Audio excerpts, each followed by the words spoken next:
What is up, guys? We are back. Week 6, Coach's Corner, man. My guy, Coach Fred, is with us, coming off, probably feeling real fresh, coming off a bye week. Coach, how was your bye week? What you been up to? Man, bye week was great, man. Saturday consisted of football, nodding off, a little more football, try this steak recipe, smoke up the house, and more football. Sounds like a perfect weekend. I'm gonna be honest, man. I was busy, traveling up to Buse Creek for one of the games we're going to talk about, and it was an experience, Coach. I'll tell you that, and we'll kind of break it down when we get to that game. But 2-2 last week for you, Coach. 2-1 for me. Of course, I couldn't predict the Campbell game because I was covering that one. You got me on the FBS game, but I got you on the two FCS games that we picked together. But let's start with Ole Miss Kentucky, and this was a game that I'll be honest with you, Coach, as you feel slighted by the Samford Furman game, and we'll get to why in a little bit. I feel very slighted by this game. If the two red zone turnovers in the final quarter for Kentucky, where they had a chance to potentially take this game over, when you look at that, Coach, man, how do you convince your players in the locker room after a game where you had chances to score twice and turnovers cost you the game? What is the message you think from the Kentucky coaching staff to those players right now? I mean, right now they are that day was just kind of making sure you don't lose those guys because that was a high intensity game. And you're right. Right before that last turnover, you actually score, and before you know it, in the midst of a celebration, it's a penalty. Um, it's tough mentally to get those guys back because they had, like you said, they had chances um, to win this thing on the road and just come up a little short. So I'm sure Coach Stoops' message all week was, to get them back mentally. Hey, man, we had chances to win it. Actually show them those chances. And, this is how we got to fix it and go from there. Probably not a tough week to do it, but you still had to show them.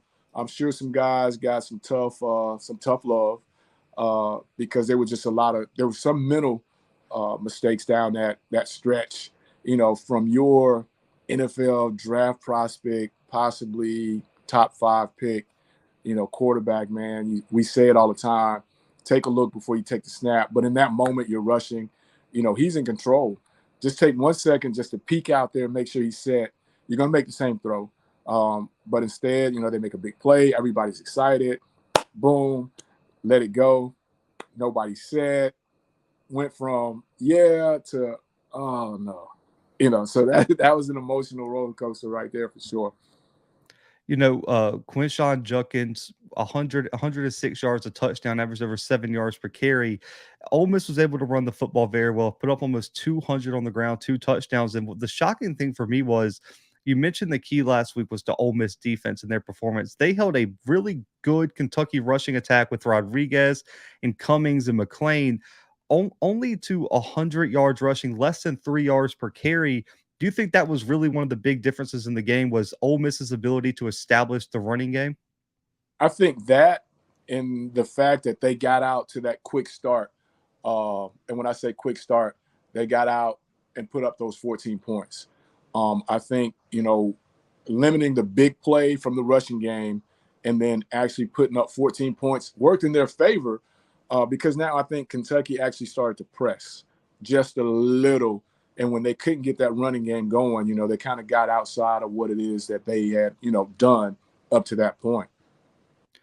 Yeah, it's a game that I think looking back, we had a few games last week where I said this, where the coaching staff and the players for Kentucky are going to look back if they, we'll see how they play against Georgia. There's a lot of good teams in the East this year, especially with Tennessee arising. We're going to talk about them later in the show.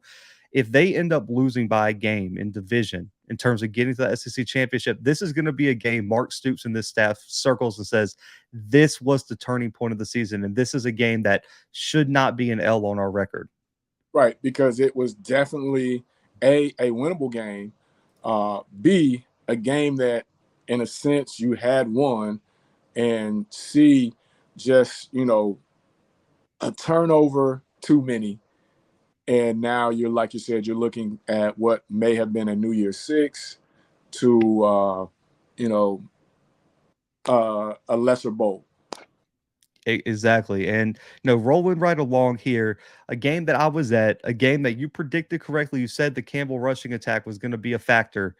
Man, 563 total yards of offense, 315 yards on the ground, 6.3 yards per carry, 5 rushing touchdowns, and 33 first downs for Campbell this weekend in a 48-18 a beat down of Central this weekend. Coach, what were your biggest takeaways from the Camels performance?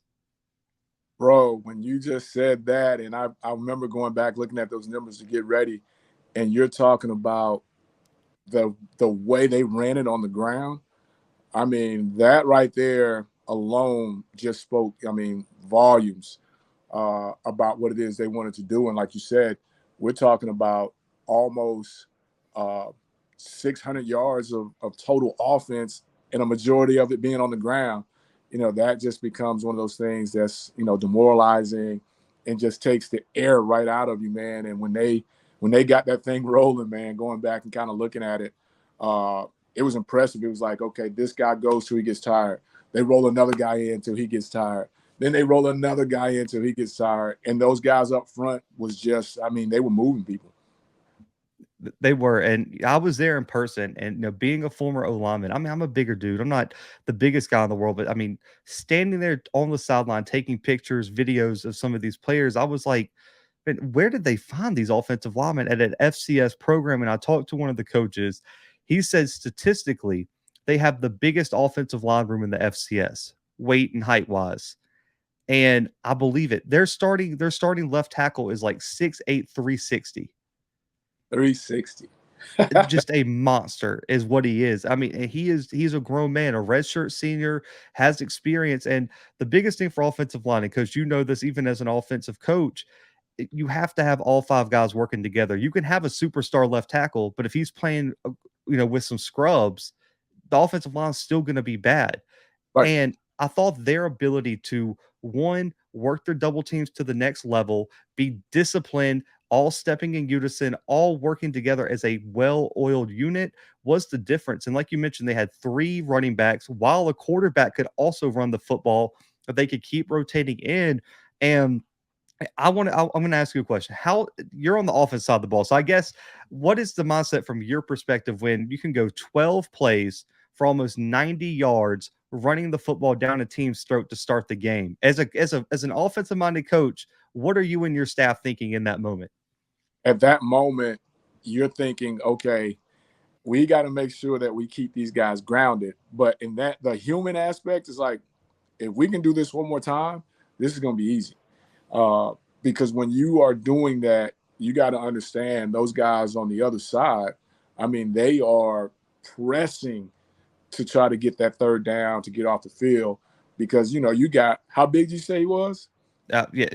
All of them were over 6'6", 300 pounds. Every offensive lineman. Constantly. And like I said, watching the highlights, they weren't just, they were coming off the ball. And when you get to a point to where you're ripping off like they did 6 yards a clip, every third play is a first down. Being on the other side of the ball, that just becomes a psychic thing to where you're just like, can we please get off the field and figure out what's going on? And then when you come back, the same thing happens again. That starts to play in the defense's mind. They did, man. Brian Barr was probably the offensive player of the game. 135, a touchdown, averaged over 5 yards per carry. They had out of the 4 rushers, including the quarterback, that had 4+ carries. Every single one of them had a run over 10 yards, and every rusher that had more than 8 attempts had a run over 20 yards. And that's just grinding it out, and then busting a big play. But for Central, I think the biggest thing was they weren't able to establish that balance, because Campbell could run the football, then their quarterback would go make a play down the field. With Davis Richard, the problem with him is his legs are his biggest asset. We talked about that game against New Hampshire where he was able to run all over that defense. And what Campbell did, they said, we feel like we have a better athletes in the secondary. We're going to play press man. We're going to put a safety over the top. We're going to put a spy. and we're going to see what you can do then. And the wide receivers just weren't able to get open. And when the pocket collapsed, he didn't have any place to go. And when you look at their top two running backs, they combined for 59 total yards in this game on 17 carries. That's just not going to get it done. Not going to get it done. You had less than 100 yards rushing. And then your leading rusher was your quarterback. And we're not talking about the Tom Osborne offense where, the quarterback has the opportunity. No, that's him having to pull it down and go, those types of things. When you're just not able to get that going, man, it's tough. And like you said, Campbell's game plan, I mean, they worked it to perfection. You're number one. We're going to take that away, and then we're going to see what the 2 and the 3 and the 4th option can do. And it just so happened that, it was on their side. They cut those guys off, almost like you say, almost like basketball. We're going to give Blue his 35. We know he's going to get 35. Now these other 4, we're going to cut off. And that's kind of what they did. They did, but it was an impressive performance, man. Shout out to all the people down there at Campbell for allowing me to come cover this game. But, Coach, a game that we talked a little bit before the show, a game that you wish you could have back because you probably feel like this is a game that you should be able to chalk in the W column, man. What were your big takeaways from Samford Furman this weekend? Oh, man. It was, as a coach, man, you don't ever want to say it came down to the guys in stripes, but they had a huge imprint in the game. And I think that was one of those situations where the other team just couldn't, catch footing. But, I mean, this was a good game, a great game to watch with 2 really good programs at our level. The crazy thing about it is just that, the team that lost did everything they were supposed to do. They led in every category, but the one you don't want to lead in, which was turnovers, which, helped in the loss. But when you lead in every category, you look back at it and you're like, man, how did we lose this game? And then you point directly back to the 2 turnovers, timeout that they had to use early that, they really could have used late. And then that questionable call later came out. Yeah, it was not the right call. And I get that, I think fans sometimes are like, well, that play didn't determine everything. And it's like, momentum is such a real thing in college football where at the moment that happened, if Furman's able to turn that into points, things change. Oh, no doubt about it. And you got to realize, what we're dealing with. I mean, we're dealing with teenagers to very young adults who, like you said, we ride that momentum train, and to go just like the UK game, to go from that high to just like, wait, what? It's a steep roller coaster drop, man, and you've got to be really special, really good to be able to rebound from that quick, because they had to do it quick. And sometimes you can do it, and other times you can't. But I mean, when you're talking about the way they came out and played, man, from the stat level, this is one that they will have circled like UK, that they let get away. Definitely did. One player I do want to highlight, Jace Wilson for Furman, his first career start due to injury at the quarterback spot from Tyler Huff, 59 attempts, 320. Yeah, 329, 3 touchdowns. Coaches, as an offensive guy, do you think they just had that trust in him? Or, are you comfortable with putting a guy in for his first start? And if he throws 60 times, what is your feeling as an offensive coach on that? Sitting there watching it, to me, that young man had to show them something way before, last Saturday. And I go out on a limb to say that quarterback battle was probably one that went down to the last week of camp. For them to have that trust in him to be able to go out and say, hey, man, cut it loose. They had to have known that our number 2 is pretty freaking good.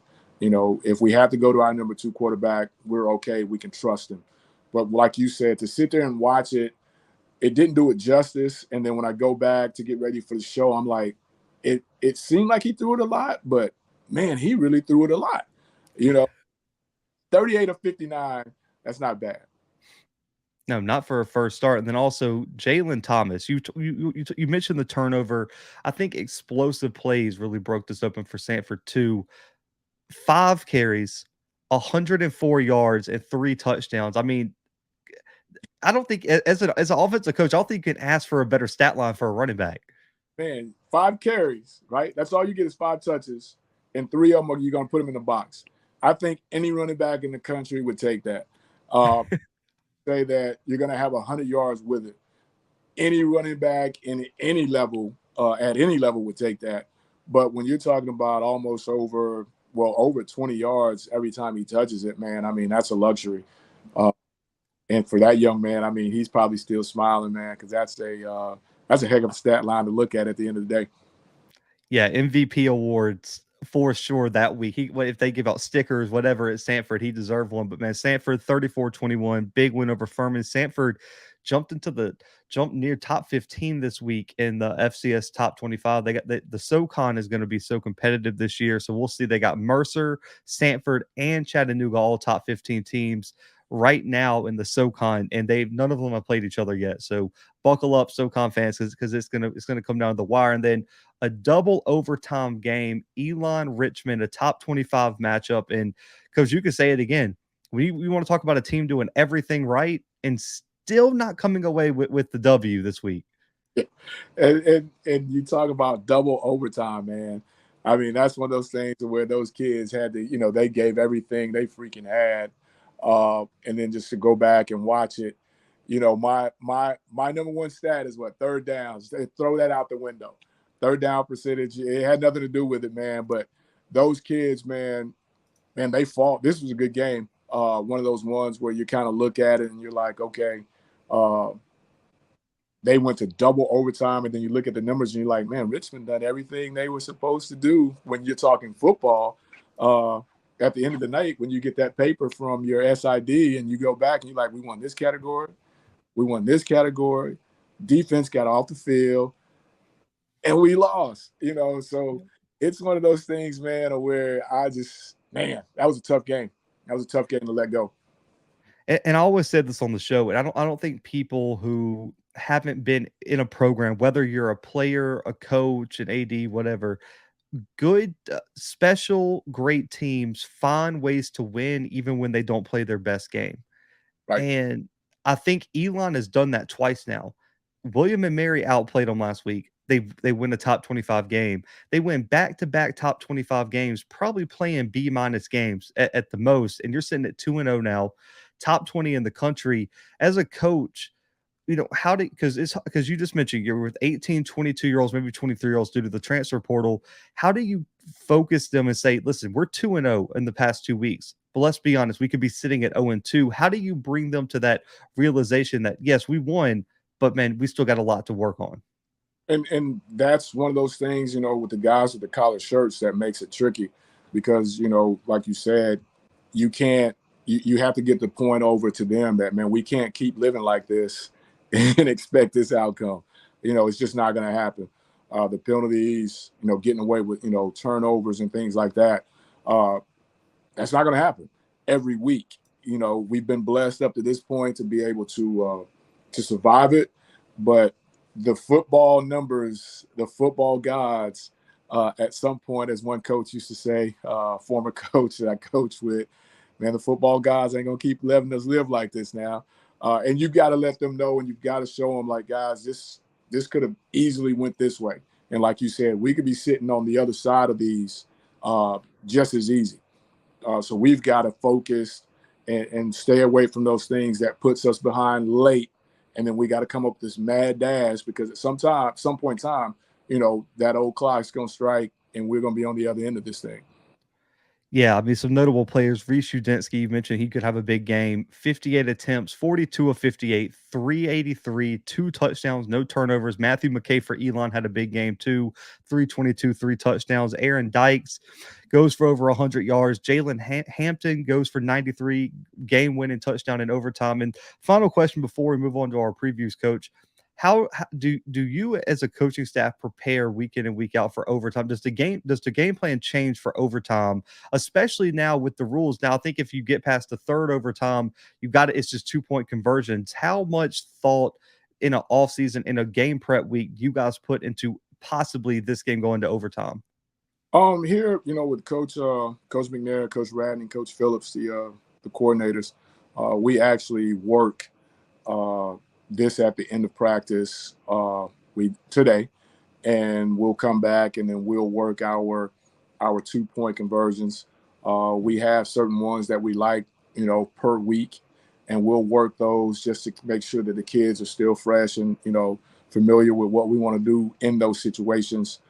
If we get to those situations, so I know for a fact, Elon's probably drawn up some more because they, back-to-back weeks, you've had to do it. And then this week you had to do it in 2 overtimes, so, keeping those guys focused and, always knowing that is a real factor in the game, especially, how games go today. You got to have those plays lined up because that area of the field, you go from here to here and it starts to tighten down. And now it's only so many things you can do. So, you want to get good at those things and spend time on them. You don't want to just be a surprise on you. Yeah, the CAA is going to be an interesting conference this year. You still got Villanova, only got, I believe, 2 losses, 1 FBS. You got Richmond, who's played 2 competitive games. Elon's in the top 20. Delaware's a top 10 team. William and Mary is a top 20 team. So you got some competition. Monmouth is receiving votes in the top 25 as well. There's a lot of great teams in the CAA. It's going to be an interesting race. But coach, week week 6 here. We got some big games, all ranked versus ranked matchups on our slate this week, man. We'll start at the FBS level. We have, well, real quick, coach, how much money could I have taken from you if I would have bet you that Kansas would be 5-0 in the top 20 with a Heisman candidate at quarterback if I would have bet you in early August? Everything in my retirement. Because I would have tried to double you up. Because I'd be like, nah, man, ain't no way. I would have had a long conversation with you just to make sure you didn't know what was going on in the strike guy room, make sure they weren't a part of your elaborate plan. But there's no way I would have lost everything I owned or could have borrowed. I'm telling you, man. Listen, Kansas 5-0, number 19 in the country, hosting number 17 4-0 TCU in the first year without Gary Patterson, too, which is another spectacular story. On top of that, man, TCU coming off of a 55-24 win over number 18 Oklahoma, and Kansas coming off a win over Iowa State, 3-point win. TCU's a 7-point favorite. Coach, what's the first thing that sticks out in this matchup to you? Going back to that real quick, that TCU, in between almost burning down the house and napping, that game versus Oklahoma, that wasn't even close. Now, the fact that the quarterback went out probably factored in a little bit, but I don't know if it would have been that big a difference in what happened. They looked like the more athletic team. They looked like the quicker team. They were very impressive. The TCUs of old is what they look like. Not toward the end of Coach Patterson's, tenure. And now what sticks out here as I'm looking at my stuff is the fact that they are averaging almost 550 yards a game. And they can do it. However, running it, throwing it, they've got deep threats. That's what sticks out to me, the fact that their quarterback has 11 touchdowns. They almost have a 1,000-yard rusher already up to this point. That sticks out to me for TCU, and it's just like, I'm going to say it. I just keep waiting on the glass slipper of old Rock Chalk to fall off. So, TCU looked very impressive last week. Very impressive. They did, man. I think Max Duggan is a quarterback that I think for 2-3 years now hasn't got the credit he deserved. He consistently upsets to Texas, upsets in Oklahoma, upsets big teams, and plays big in big games. It's just I think his performances in games that should be easy for him, and he just finds a way to collapse. And TCU loses that game they're not supposed to. Sticks with fans more so than his outstanding performances. On the flip side, my alma mater is not doing very well, so I've been kind of looking for a new team to root for in FBS football. Jalen Daniels in Kansas have been electric. Jalen Daniels right now should be in the Heisman race, if you ask me. 329 rushing, 5 rushing touchdowns, averaging over 7 yards per carry, almost 1,000 yards passing, 11 touchdowns, only 1 turnover, plus completing almost 70% of his passes. I don't know where he came from. And I was looking at his background, doing some research. Apparently, he's been at Kansas. And I'm like, well, has he been playing? Well, what is happening? Because I haven't seen this in Kansas in a long time. Probably what, '07 when they had that really good team? That was probably the last time. You're exactly right. And let me correct myself. At TCU, they have 2 rushers that are almost, combined for Yeah. one guy, 2 rushers. And those 2 guys are very impressive. But yeah, what you're saying about him is just like, wasn't Coach Miles there a couple years ago? And Yep. Les Miles. this, like, yeah, I don't get it, but we as coaches sometimes don't see it the way that others see it. And now they're seeing it. We all are seeing it. He's very impressive. I think I'll go back because I was covering FBS football exclusively at the time. And when Lance Leipold was hired, he comes from Buffalo. He turned them into contender, wins 2 conference titles at Buffalo. But people were saying, man, a lot of his success was at the D3 level. He was a head coach at Wisconsin Whitewater and won 6 Division 3 national titles and went 109-6. Had it rolling. Video game numbers. And that's what I'll try to tell people when they hired him. I said, I don't care if it's on NCAA. I don't care if it's at the NAIA level, the high school level. 6 national titles and losing 6 games while winning almost 110 is damn near impossible, regardless of the level. Yeah, where you're at, like you said, whether you're doing it with a joystick, you're doing it in 1A class ball, or you're doing it in 8A ball in Florida. That is I mean, you think of all the good teams you've known at any level. I don't know if anybody's even come close to touching that. And when they hired him, I'll be the first to say that I was just like, man, I don't know, But then where he came from, his background, I think fits perfectly with Lawrence, Kansas. Yeah. As far as the recruiting aspect, cold weather, what kind of guys we need to go get. I think he has the perfect background for that. And that was my point when he was hired. I was like, I get it. It's not, they're not hiring a Jimbo Fisher or Nick Saban, someone with a name, but they're hiring someone who can recruit the Midwest, can develop talent, can knows about team management, knows. And my biggest thing that this gets overlooked in coaching searches all the time. I don't want to hire a coach that hasn't won. Right. Winning matters. If a coach because coach, you understand this. If a coaching staff knows how to win, that travels. Oh, it shows up. It shows up, and you can you can bet your bottom dollar when he was hired, every kid there that was already there in Lawrence, Kansas, looked up and saw what he'd done at his previous stops. So they know, the kids know.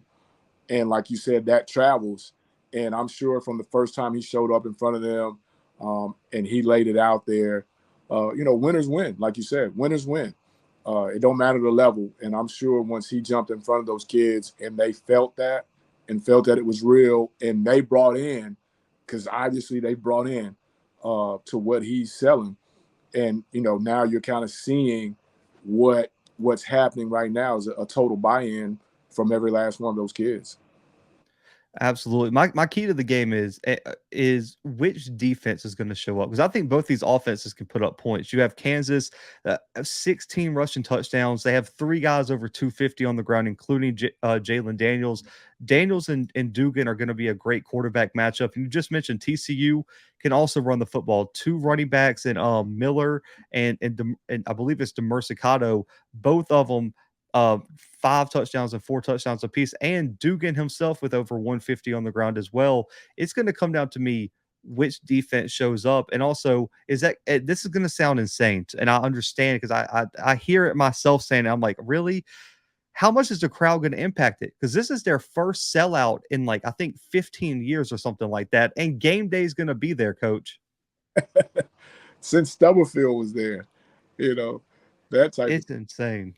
It's insane. So I think that would be my key to the game. What about you, coach? it's got to be. I mean, one team's averaging close to 50 points a game. The other team's averaging over 40 points a game. I'd say that. And then my key, my biggest key, can Kansas handle all of this? This is newfound to all those kids. I don't think it's one kid on that roster been over 500 to anybody's bowl game. Now you're talking about game day showing up. We all know the atmosphere that they travel with, and a new spotlight being put on that program that hadn't been there for a long time. So do they handle it? And, you can say the coaches all you want, but those kids at the dorm, apartment, they're talking about it. Now, when they get in between the lines, can they handle it? TCU's program has been there. Kansas program hadn't been there in a long time. What defense and who can handle the spotlight the best is what's going to happen here. I 1,000% agree. And that's the biggest thing. I think you saw Appalachian State almost get caught by that earlier in the season. Game day comes for the first time, and they got to use a Hail Mary to escape Troy. Shootout. Exactly. It's going to be interesting. Coach, your prediction for Kansas versus TCU this weekend? Man, like I said, one's averaging 48, 49 points a game. The other's averaging 42 points a game. And I just believe that TCU's program is better built for this spotlight. We all like the feel good story, but I got to go with TCU on this one right here. I like it. You're up one on me already on FBS games, but I gotta trust my gut here. I think Daniels is having a spectacular year. And my concern is, as much as the hype surrounding Kansas could be too much, I want to know if that win by TCU last week, a surprising dominant win over Oklahoma, if they have a hangover effect at all. And I think the home crowd does play a little bit of it plays a part in this. I got Kansas in a close one. I got Kansas by 3 this weekend. I think they pull off the 7-point upset. And I think Kansas, shockingly, I cannot believe I'm saying this on this show. If I would have taken my own show away if I would have said this over a year ago. Kansas is 6-0 with a chance to be potentially close to top 10 in the country going into October. I'm writing this down. I just want to make sure you know. That's fine. Hey, all these everything's on record, man. This will be on the channel forever, and we keeping score this year on picks. We're gonna start having like a tracker on the next episode on the slide now that we have enough games to add up. But it's gonna be interesting, man. I think this is gonna be one of the best games to watch this weekend, to be honest with you. And I'm gonna be tuned in to see Kansas and TCU this weekend. Now, are you being biased on this pick, or do you really feel? I think the teams are equal. I mean, you look at the defenses, both are giving up about 22, 23 points per game this year. And I really do think that when you look at Kansas's schedule, I do think they've played a little bit tougher schedule than TCU outside of that Oklahoma game. You look, they had to travel to West Virginia. They had to travel to Houston. Iowa State's not terrible. Matt Campbell's a hell of a coach. I think they've been battle tested this year. I really do. And so I think Kansas, if this was at TCU, I'm going with the Horned Frogs all day. I just think there's going to be some magic in the air with game day going to be there, and I think Kansas is going to pull out a close one. And you don't have any inside information you're holding back on? I do not. Listen, I'm the FCS guy, so I might have some inside information on the other games, but not the Kansas TCU game. I went to Kansas State, so I'm not even supposed to be picking Kansas right now. Oh man, you're exactly right. So I'm losing my degree as we speak. But man, a top 25 SEC matchup, number 8 Tennessee traveling to number 25 LSU. And I just want to say the blessing in disguise that is TV deals probably saved Tennessee in this one, with this game kicking off at 11 a.m. because I have been to Death Valley. If this game kicks off any later than 3:30, it is going to be a night in hell for the Volunteers. Yeah, absolutely nuts. You're exactly right. Absolutely. But man, Tennessee only a 3-point favorite, coach, coming into this one. They had a bye week last week, coming off that big win over Florida, while LSU squeaked by Auburn last weekend, 21-17 in a game that I would rather not speak about as an Auburn alum. But, man, Coach, what's the first thing that sticks out to you in this matchup? Tennessee are averaging almost 50 points a game. And offense, they say defense travels, but when you're averaging 50 points a game, you got to say that you're going to at least bring 25 to 30 on the road with you. And that is big, man. That stands out to me when I first pulled it up and started doing a little bit when we talked about this game, doing this game, was the fact that they are averaging that.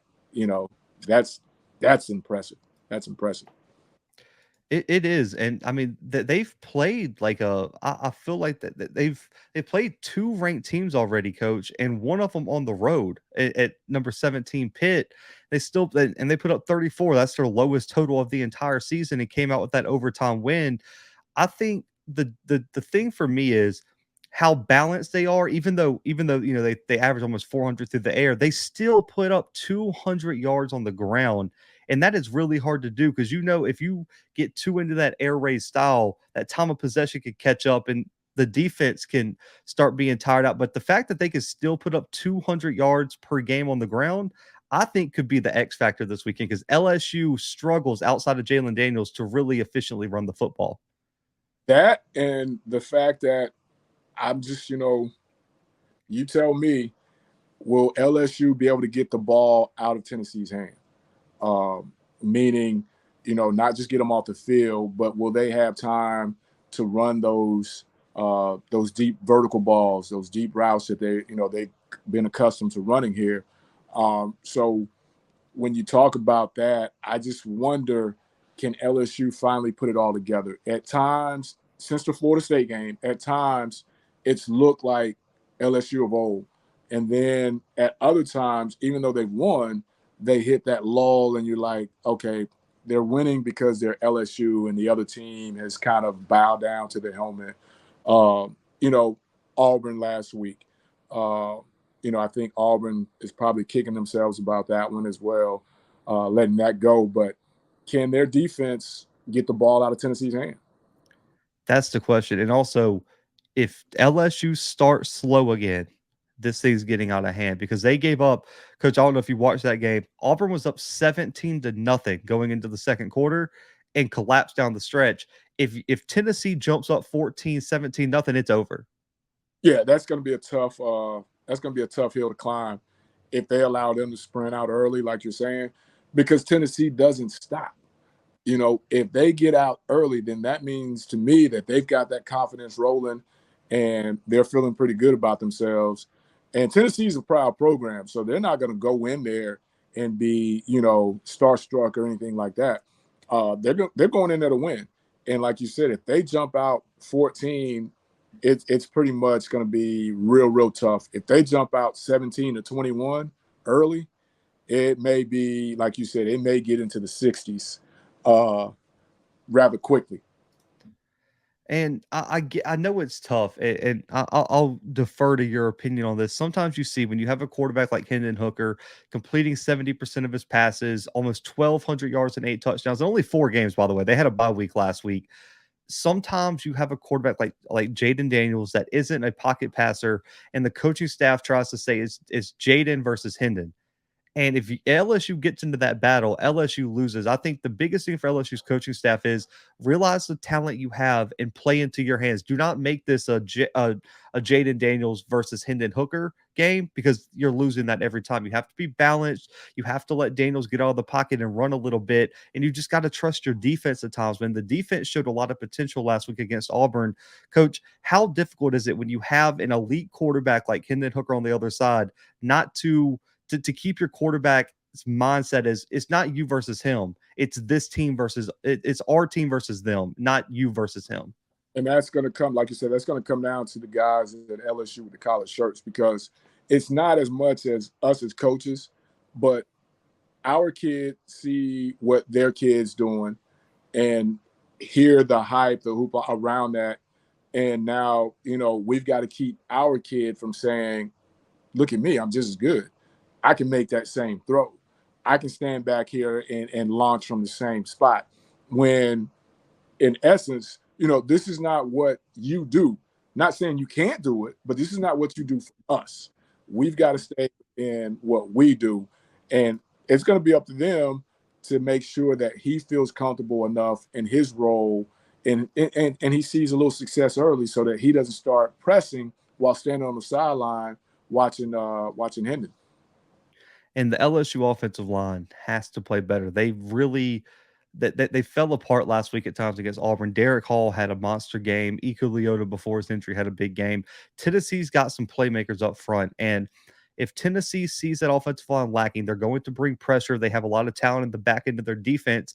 And Coach, I know you're on the offensive side, but as you've interacted with defensive guys, do you feel like they feel more comfortable to bring blitzes and take chances when they know they have an electric offense on the other side that can bail them out if needed? I think so. I've been on the defensive side of the ball as well. And when you got those guys up front that can bring the pressure, and then, make no bones about it. Now, Tennessee's pretty talented in that secondary as well. But you know that if you can just keep it down a little bit, that your offense is going to always win for you. We just can't let a lot of one-hitter quitters is what we call it. We just can't let a lot of those happen to put too much pressure on our offense. But if they are making LSU work as a defense, you're like, oh, I can take chances, because I know I'm sitting here watching our offense just click. So, it does give you a peace of mind knowing that, okay, we gave up 7, but our offense is going to come right back and get it. Now we got to get this fixed. And if we can get one stop, the old saying in arena football, if we can get 2 stops a quarter, we'll win the game because our offense is going to make it happen. And I think that's the same thing for those guys, especially when you're over 500 yards of offense, almost 560 a game. That's a lot of yards. The question I have is that the one loss for LSU was against Florida State with Jordan Travis at quarterback, and Hendon Hooker is not a I don't think they're a direct comparison, but they play a lot. They play similar, especially with how good Jordan Travis has been playing this year. By the way, too, the question is, can LSU keep Hooker under wraps, make them run the football? Because I'm okay if you beat me with your plan B or plan C, but you can't beat me with your plan A. I have to take your plan A away from you at some point. And that's going to be the key. Before you get to what the keys are in the game, that's going to be the key. Can they keep him corralled and make enough plays, making him feel uncomfortable? How many times can you get him uncomfortable to speed up his process, to maybe come off a read a split second quicker than he normally would when that guy's about to break wide open, and then be able to make the play on him when he's using his legs? That's going to be huge because if you go back, like you said, that Jordan Travis game, when FSU needed it late, he made plays, moving out of the pocket. And when you think of LSU defenses of old, that's very rare for a quarterback to be able to come and do some things from the pocket. Not a Cam Newton guy, but a guy that's going to sit back there, 3-step drop, not there, and be able to make it happen. Now, can they control him like they did with Jordan Travis until it got tight? And like I said, Jordan was able to make plays, get FSU in position. Can they do that is going to be key. Absolutely. So, Coach, your prediction for the Volunteers traveling into Death Valley against number 25 LSU? Man, this is going to be a tough one. But, I'm under I know what you're saying, LSU home, but man, when you're talking about 49 points a game, again, I'm on that tip. You're talking about 49 points a game, which is what Tennessee's averaging. You got to think that at least 30 of those are going to travel. I got to go with Tennessee. I'm with you. I got Tennessee covering. I think 3 points was a little bit disrespectful, if I had to be honest. Based on the film I've seen and how bad LSU struggled with Auburn last week, I think Tennessee wins this one, especially too. We mentioned it briefly. Tennessee's coming off a bye week too, Right. and LSU had to play a full 4 quarters in Jordan Hare last weekend against Auburn. I think Tennessee wins this one by 10 plus. I think they cover convincingly, and I think this is a big win for Tennessee. If they can get this road win, what 2 games loom on the schedule. Georgia, and Alabama are coming soon. You're going to have to win one of those. You're going to have to if you have any chance. And so, man, we both picked Tennessee. This game kicks off 11 a.m. on ESPN. Don't know how that's an 11 a.m. game. I still don't understand how these TV picks work, but that seems like that should be a night game. But, Coach, we're going back to the FCS level. My bread and butter. Delaware, William and Mary, top 20 matchup, CAA conference matchup as well, 5-0, 4-1, 2:30 p.m. Central Time on Flow Sports. Coach, what's the first thing that sticks out to you about Delaware versus the Tribe? Delaware's got a very good quarterback. Yes. Very good quarterback. And from day one of our show, we've talked about it. If you've got a trigger guy, if you've got a trigger man, you've got an opportunity. And they've got an opportunity with him. And this is going to be one of those games where I don't know if William and Mary is going to be pressing or not, because they almost can't take a second conference loss. With the way this conference is rolling, like we talked about off tape, 2 losses may count you out because it's real competitive right now. But Delaware quarterback, man, he's not Joe Flacco, but he is he's putting up some impressive numbers. Yeah, Nolan Henderson probably in the Walter Payton discussion right now for the top FCS Offensive Player of the Year. I think right now he's probably a top 5 quarterback. I still think Lindsey Scott, Shador, and Tim DeMorat for Fordham, probably the top 3 guys. But Henderson's right there behind that tier 1, man. 1,400 yards, 16 touchdowns, 4 picks. The question, Coach, the number one way to neutralize a quarterback is to put him on the ground. Delaware's allowed 12 sacks this year, and William and Mary has the number 1 sack leader coming in, and John Pius at the edge spot, and a second-team All-American Nate Lynn, also I believe top 20 in sacks this year, while also Pius leads the country in tackles for loss right now at the FCS level. If they cannot block that William and Mary front, this could be a long game for Delaware. Definitely. And you want to keep, like you said, you want to keep Henderson upright, which is going to be a job all day with what they've got up front to deal with. So, just from the coaching side of it, I've got to feel that, Delaware is somewhere right now working on ways to move the pocket, to chip him. And it's going to be important that they stay out of 3rd and long, because you can only survive so many of those with an elite guy coming off the edge, or with that D tackle pushing that pocket. And, Henderson is putting up great numbers, but he's not exactly one that wants to get out of there and do it with his legs. So they've got to be working on a way right now to control that situation, to give themselves a chance offensively. And the matchup to exploit for Delaware is the wide receiving core versus the secondary for William and Mary. Jalen Jones, amazing, had 3 picks, 2 pick sixes against Campbell a few weeks ago. Townsend, Pitts, Harvin, Buckman, Coach, and I didn't even name the first team All-American right now that they have sitting on the bench in Jalen Witcher. That's interesting, because the way that he's, Henderson is putting up those yards, and then you talk about it, that's really not it. That's been done without the consistent play of their number 1 option. Now, I don't know. I think you're leading into some inside information here. If he plays, I think that gives them, an upper hand.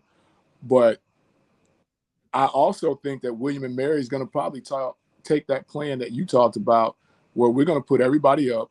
Our guys in the back are just as good as your guys on the outside, and we're going to see if you can get it off, and you're going to see if you can make plays out there. And with the number 1 option coming back, that might be easier for Delaware, but without him, it's going to have to be a 1, 2, 3, get it going.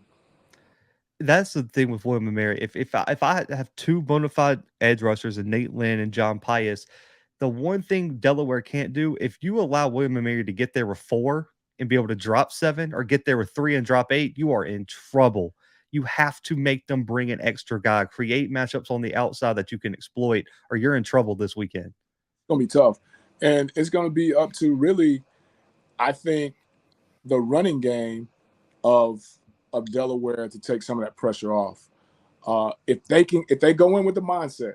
Now, being a coach, I never want to talk about what another coach should do or whatever, but if they go in with the mindset and they can make it happen to run the ball, you take those two guys out of it and you really give yourself a great opportunity to go and pull off a big win. I don't want to call it an upset because they are the undefeated team, but a big win, a huge win. Yeah, they already have an FBS win on the schedule and already have a top 20 win on their resume. So this will be their second top 20 victory of the season if they pull this one off. The key for William and Mary, though, on the offensive side is run the football. Bronson Yoder has done an excellent job, 400 yards rushing, 7 yards per carry, almost 4 touchdowns. And then their backup running back is averaging 7.7 yards per carry with 7 touchdowns. The backup. Yeah, the backup. That's all. I mean, like you, which running game is going to get off? I don't think Delaware really wants to do it a whole lot, but they really need to this week. They really need to. But if William and Mary gets up a score or two and they're able to turn those two guys off loose on the edge, it could be a long day for Delaware. It really could. Yeah, Johnny Buchanan, Liam Trainer might be one of the 2 best linebackers in the country, the best linebacking duos in the country. Shut down Navy. Buchanan, coach, through 5 games, has 60 tackles this year. And we all know what Navy does. Yeah, he had 23 tackles against Navy, coach, from the linebacker spot. So when you're talking about that, man, it's going to be, I think it's going to come down to who can stop the other team from running the ball and who can keep the pressure off of their quarterback in the meantime. You know, I know that sounds crazy, but who can keep the pressure off their quarterback and who can run it just enough. Agree. So, coach, who you taking this weekend, Delaware or the Tribe and William and Mary? I got to go with William and Mary. I got to go with them just for the simple fact that they know what's at stake for them. You know, you're 1-1 already in the conference. You can't take another one. And I think that adds a little bit, you know, to their fire. It's tough because I'm an offensive guy, but you know, I think that they come out and they're battle tested. I think that they come out and they win one in a close game. I love it. I love the upset pick. You know, I think it's going to be a close game. They beat their other ranked win was Rhode Island. They beat them 42-21 after jumping up. We covered that game. That was actually on our first episode. We covered that one. I just think Delaware's got too many weapons, man. They're 4 or 5 deep at wide receiver. Their linebackers are solid. Artis Hemingway at the D-line spot is an all-conference guy. I think Delaware has just enough to escape with a win this weekend. I think they win by 7, coach. I think it's a one-score game. That one-score game, and I'm arrived with the Blue Hens in a close game. But I think William and Mary is going to is probably, if I had to guess, outside of possibly Navy, I think it'd be their toughest matchup up to this point. I'd agree with that. But I'm taking William and Mary. I'm taking William and Mary. I love it, man. We have yet to agree. I think we would have agreed if I could have made a prediction, but we have not agreed on an official FCS game yet. So we'll see if this next one, our last game here before we wrap up, Weber State, number 7 in the country, against number 24 Eastern Washington. This is an odd game because the rankings at the FBS level are easy. If a team loses, they drop. Team wins, they go up. Eastern Washington, people are like, man, 1-3 and they're ranked. Well, I want to remind people, two of their 3 losses were on the road to Oregon and Florida. And then their other loss was to number 4 Montana State by 3. And it's like, yeah. Yep. Well, we covered that game. And so I get it. 1-3, that team has been battle tested. Weber State sitting at 4-0, coach. Thus far, they beat Utah State. Their FBS went on the road 35-7 this year. That's their signature win. They won a close game over UC Davis last week. What do you see on both of these teams that make this matchup so interesting? I think on paper, it's what you just said. Just from the outside looking in, one team's 1-3, one team's 4-0. As I'm sitting here and I'm going through my notes with my that I wrote when we said we're going to do this game. It's going to be interesting to see how Weber State takes them mentally, because, like you said, their two losses came to big time FBS programs, and then a program you're supposed to be equally matched with, who were missing a lot of folks. You essentially lose that game. Tennessee State you have to come back to beat Tennessee State. And kind of like we talked about earlier, from the outside looking in, from the casual fan, well, Tennessee State is not exactly what we thought they would be this game. So how good is Tennessee State?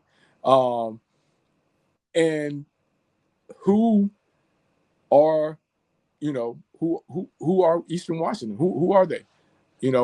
And I think that's the real intriguing part about this is you really don't know who they are. At least I don't, looking at it, the numbers and the record. You really don't know.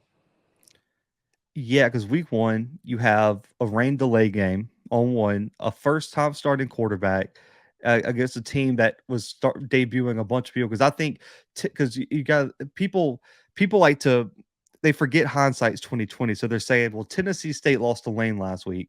So that means Lane would compete with Eastern Washington. And that's just not how it works because they're missing their starting quarterback. They're missing multiple offensive linemen. Like injuries play a factor later on. And coach, a team is different week in and week out. And the way I explain on my live stream, and I'll get your opinion on this, I say understanding a team during the season is like a test. If I gave you all the study material, you'd make 100 on the test because you know everything.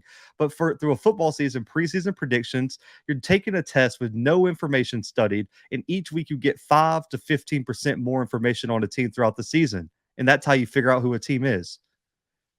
It's no study guide that you can be given to get you to the correct answer. Because not realizing that they have all these pieces missing, and especially at our level, we don't have as many scholarships, so to speak, as a TCU or Kansas. So when we're missing that starting right tackle, the number two is just as good. Sometimes in those situations, at our level, that starting right tackle is a guy, and then that number two is it's a drop. And all those things play a factor. And when you have multiple pieces missing, like you said, that really plays a big part in who you are. And that's why I'm like, I just don't, from the numbers, the record, breezing through some highlights of their games, it's tough to see exactly. It's tough for me to say who Eastern Washington really is at this point. I agree. I think the matchup to watch is going to be Eastern Washington's offense versus the Weber defense. When you look at the Weber defense, even with playing an FBS game, a former ranked opponent in UC Davis on the road, they have yet to allow 14 or more points this entire season. And, and this is an Eastern Washington team that likes to put up points. And Gunnar Talkington, first year starter, set behind Eric Barrier, 800 plus yards, 11 touchdowns, only 3 picks, and that includes both FBS games, which is not a bad stat line when you look at their schedule. You're talking about he went out there versus Oregon and Florida. Florida plays defense. I don't know if anybody's really kind of paid attention to them because they're not on a slide, however you want to put it. They're not the Florida Bowl, but they still play defense and they have a heck of a secondary. I just 11 TDs. That's putting it in the box. You know what I mean? But then you look at the rush game, and it's like their leading rusher is not really at 200 yards yet. So who are they? What do they want to do? Who's going to show up? You're talking about 4-0, 1-0 in the conference, and Eastern wins this game, and everything is right back right again because now you're 1-1 in the conference as well. I just, like you said, who's going to show up for Eastern Washington?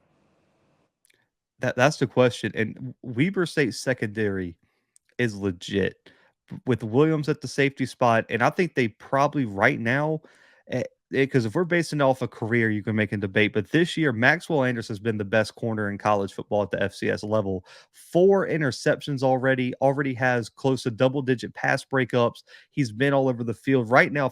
And I was going to do it on my live stream coming on, I guess tonight, or if you're listening to this on Wednesday night, he'd be third on my Buck Buchanan Award ballot right now if I was voting today. And people continue to mess with him. I don't know why he's getting all these pass breakups when he's got those picks. Why are you still messing with that guy? Let that guy alone. But and their secondary looks as good as some FBS people. Not calling out schools or anything, but they pound for pound, inch for inch, look just as good as some FBS people, and they're playing that way. And he's one of them. Definitely are. The run game will be important for Weaver. Davis, Bankston, combined for over 550 yards, 4 touchdowns. But Barron's got to stop turning the football over, man. 4 interceptions already this year. He's only got 7 touchdowns. If you give Eastern Washington this offense extra possessions, your defense starts getting worn down. Recipe for disaster, even at home, because Weaver is playing at home this weekend. But extra possessions for an explosive offensive Aaron Best team, not the best recipe. Because, at the beginning of the year, there's a reason Eastern Washington was in the position they were in. But like you said, the injuries started to take a toll. They hit that slide of where they're going to freaking Oregon, and, that plays a part in it. But they can throw the ball around. They can. Like you said, and if you start turning it over, you never know when those type of offenses, those type of teams are going to catch a rhythm and take off. And, if you're Weber, you don't want that to happen to you. But with the turnovers, that could very well jumpstart that momentum that they need. And so right now you're coaching at the FCS level.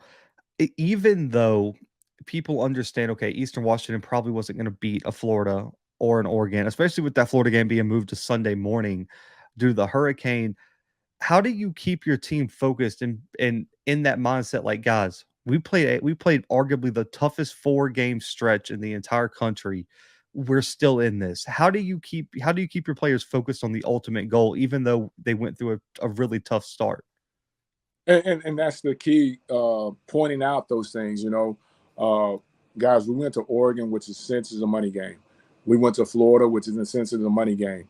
And you don't ever want to kind of get into those type of politics with the kids, but you need to point it out. Like, we're going to compete and we want to win every game. But these games are essentially games that are going to give us a benchmark of where we are and who we are. And making sure that they understand that when you give up 70 to Oregon, guys, that was kind of expected, maybe not 70, but the loss in itself was kind of one of those things that, hey, okay, maybe that was supposed to happen. Now we got to get back right as we start to get into conference play. We need to get our mentality right. We need to get back healthy. Hopefully, we didn't lose too many guys in those 2 money games key guys, to where now when it's starting to count in our conference, that now the team morale is down because, say, our number one is gone. He got hurt in the Florida game. Morale is everything. So now that we've got this slate out, that next practice that they came to the facility, it probably felt like a different season, a new season. So it's going to possibly be a different team that shows up. It's just, will they show up is the situation. And like I said, we're always dealing with 18, in some cases 17, 23-year-old kids, what the mentality is going to be. So, Coach, do you think Eastern Washington gets back on the right foot? Or are you taking the Wildcats this weekend? If it was on the red turf, I would definitely take Eastern. But being that it's not, it's a road game, I got to go with Dub State. I love it. I'm going with Weaver too. Our first game we agree on. I think they're going to be able to run the football pretty well. Eastern Washington gave up a lot of rushing yards to both Montana State and Tennessee State. I think Weaver State's going to be able to establish the run, and also, man, that defense is electric. And I would not be surprised if Anderson and that secondary made some plays to win. So, guys, Coach and me are split. I got Kansas. He's got TCU.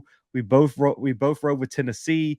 We split on William and Mary, Delaware, man. Coach is riding with the Tribe. I got the Blue Hens, and both taking Weber State this weekend. Make sure to comment your score predictions below. But, Coach, before you get out of here, we like to end the show. You guys got a big in-conference matchup against Valley this weekend.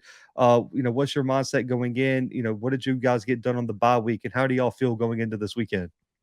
Bye week, man. We got healthy. Got some guys, some well-deserved rest that'll come back and be ready to go. We know it's going to be a tough game up there. Always is. Coach Danzy is going to always have those guys play 100% to the clock strike zero. So we know we're in for a fight. But our mindset is to go up there and give them a fight. And at the end of the day, be sitting at 2-0 in the conference and, controlling our control, controlling our destiny, so that's the main thing, to come out of there healthy and 2-0. I love it, Coach. I love it, man. Well, good luck this weekend, guys. Coach's Corner will be back next week. We're going to recap the 4 games we covered today. Also, cover some of the biggest games and on the Week 7 slate. Man, the season's flying by. I cannot believe it's already Week 7. It just insane, guys. But listen, for Coach Fred, for myself, for the Blue Bloods, we are out for right now.